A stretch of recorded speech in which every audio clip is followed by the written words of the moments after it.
closer now, the stars appear. We climb so high, 100 trees. So don't look down, just follow me. Leaning on a photograph, and our memories, they come alive. Lay me down, you slip right out of my mind.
Closer now, the stars appear.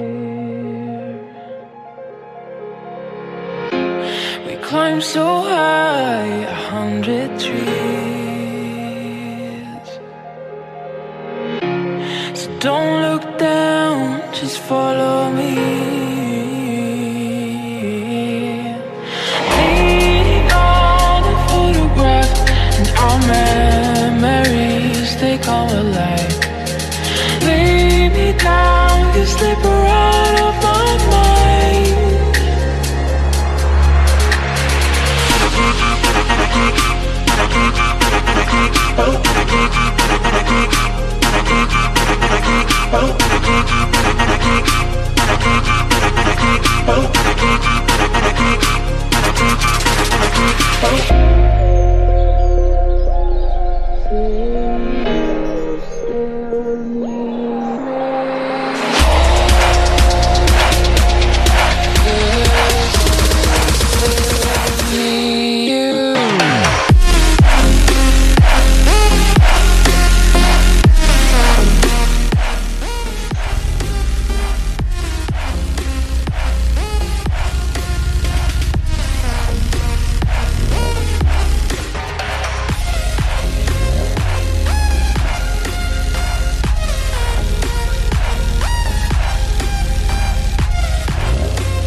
What is up, YouTube?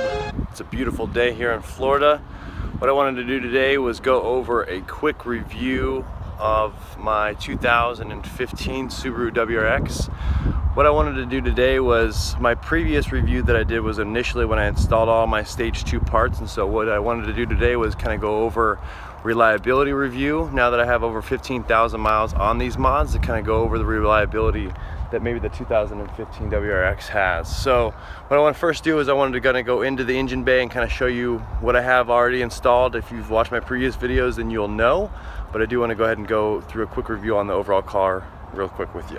So going into the engine, some of the first parts that I installed is obviously I have the Grim Speed Stealth intake. I have the Mishimoto charge pipe.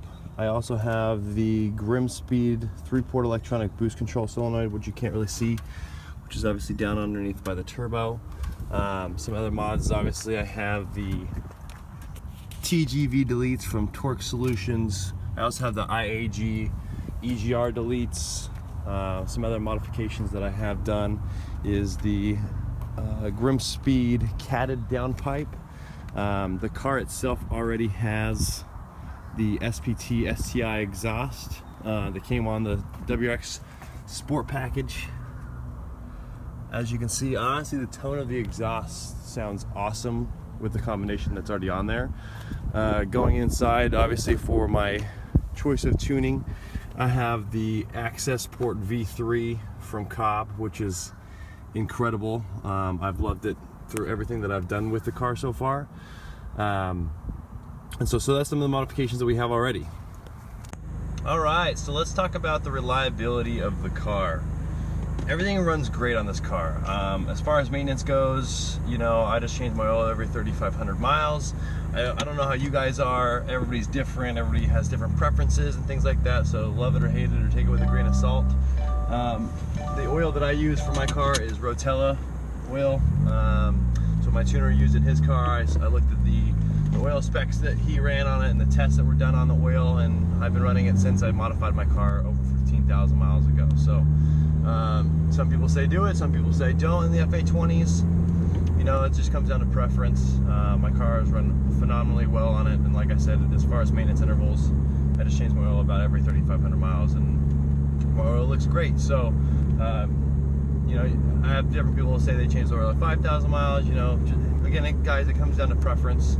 You know, the owner's manual will tell you one thing, and we all have our own preferences of how we like to do other things. So the car runs phenomenal. I have installed on the exterior, obviously, as you've kind of seen in the video, not a ton. I had the factory STI wheels that came with the car with the STI package. So it has the STI short shifter, STI shift knob, the STI SPT exhaust, and then it also has the I put aftermarket, or not aftermarket, it's still factory, but the STI wing on the car as well, and it has the JDM gurney flap from Password JDM. On that, I'm running on RCE yellow springs, which I absolutely love. They ride very well. All the modifications to the car were done by myself. The car runs phenomenally. Again, if we get into some of the modifications that we were talking about in the previous video, like I said, after I installed the modifications, I do not recommend removing the studs from the turbo housing if you're replacing your downpipe. That comes down to preference. Some people have good luck with it, some people don't. I will tell you, I replaced mine at about 14,000 miles, and I had to pull my entire turbo out and drop the headers and everything so that I could get the studs out. I broke 3 different studs in there, and I will tell you now, it is not a fun day to go through that process. So just a word of advice there. Everything else is awesome. You know, the tune, obviously I'm tuned through Fat Booty Tuning. I actually did an e-tune for mine. I didn't actually go get dyno tuned, but my e-tune is phenomenal. Those guys do really good work. I went through about 14 different revisions before he was happy with the overall tune on the car. So as of now, the car runs fantastic. I've put over 15,000 miles on these mods. The car's sitting at right about 31,000 miles as of now, and the car runs awesome. Right, it pulls in every single gear. I've talked to people with similar modifications, and they're all running between about 330 to 350 horsepower with these mods, depending on obviously the dyno and other elements of kind of where they live and things like that. So obviously I'm in sunny Florida. The car runs phenomenal here. Getting to deal with the sun year-round is one of the best things that you can do. So overall car, I love it. Like I've had the 2013 WRX before. I didn't really like that platform. Nowhere near as much as this platform. Much less body roll on this car. I do autocrossing on the weekend, so not all the time, but you know, every once in a while when I can get out there. Reliability for the car on the track has been awesome. I've never replaced the brakes yet. I'm sure I will here shortly, but I haven't had any issues with them. I'm still running my factory tires, the Dunlop, so still have plenty of tread left at 31,000 with doing autocross. besides that, honestly, the car is smooth. I've looked at different aftermarket exhaust options, but honestly, the sound that I get from just this SPT exhaust with the Grimspeed is the best that I've heard so far. I've listened to, you know, the Nvidias and the Grettis and the different brands that are out there, and this one's by far my overall favorite from what I've seen. So I'm just stuck in a little bit of traffic right now. I want to do a little bit of quick pulls in the car so you guys can get a feel for you know, the speed that it has, as well as, you know, the pickup, the sound. I'll roll my window down a little bit so that you can hear that. And we'll go through maybe some little windy roads here in a minute. So right now it's about 80 degrees. Intake temperature saying about 113. Realistically, for my car to run at optimal, usually below 100 for my intake temp, usually around give or take 90 or 80. It usually runs really well. So max boost on this tune, I run about 19 pounds, so it runs great, exactly how it needs to.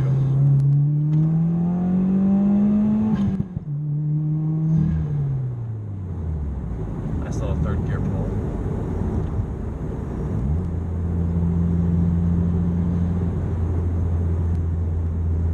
But the power is so just right there, on demand, every time you need it, and that's one of the things that I love about this platform, and especially the FA20. The twin scroll turbo is perfect, does exactly what you need it to do. These mods are not hard, guys, to go and do by yourself. If you're somewhat mechanically inclined, you can do it relatively easy if you have the tools to do it. And there's great tutorial videos out there. There wasn't a ton when I was doing my car, because I bought my car back when pre-order stage was there, so back in 2014 when I got my car. So I kind of just went as I learned, but there's some great YouTubers out there that do it. Last Human Garage, he does a ton of tutorials that I've seen him do. My WRX channel does a few of them as well, and so go check those guys out if you guys are planning on doing any of these modifications to your car, because a lot of them do have similar modifications, and we'll show you the overall just quick install option of how to do it. I do have the SubiSpeed taillights. I do love them. I did get rear-ended a couple months ago, and I opted to replace my factory ones with the SubiSpeed sequential turn signal ones, and the LEDs, they are phenomenal. Some people have had some issues with condensation and stuff like that in theirs. I haven't had any issues with mine. I've been running them for a little bit over 6 months. Nope. Alright guys, so we're going to do some pulls. I got my window down a little bit so you can hear what the exhaust sounds like.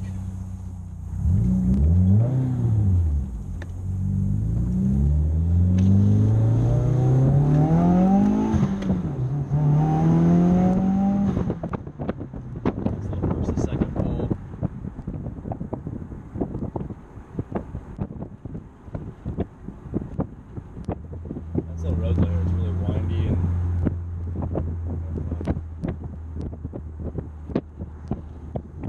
hope we're just not getting too much wind noise. It's my only issue.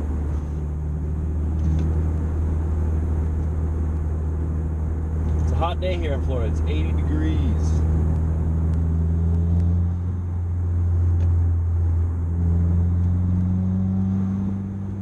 I gotta tell you what though, I give RCE springs, man, 10 out of 10. These springs ride phenomenally.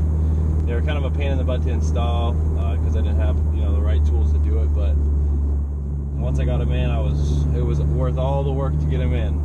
So highly recommend those. The car rides phenomenally. I haven't been able to autocross with these new springs in yet, but hopefully here shortly I will.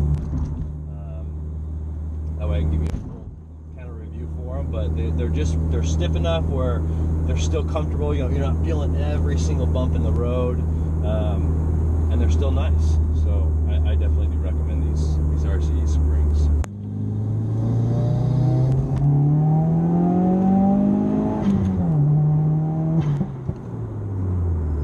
Fun little corner.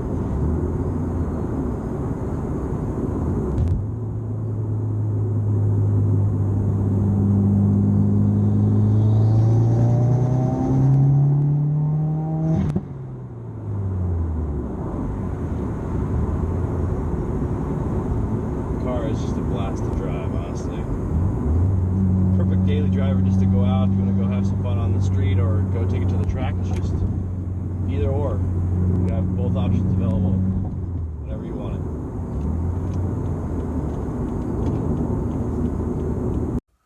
Alright guys, so this is going to conclude the video for today and the review. So if you have any questions, hit me with some comments down below. Make sure to like the video and subscribe. I'd love to do some more future videos for you guys as far as the car or my motorcycle or lifestyle or whatever else. So if you have any questions on modifications or anything at all, just throw me a comment down below. I respond pretty quick. Alright, I'll see you next time.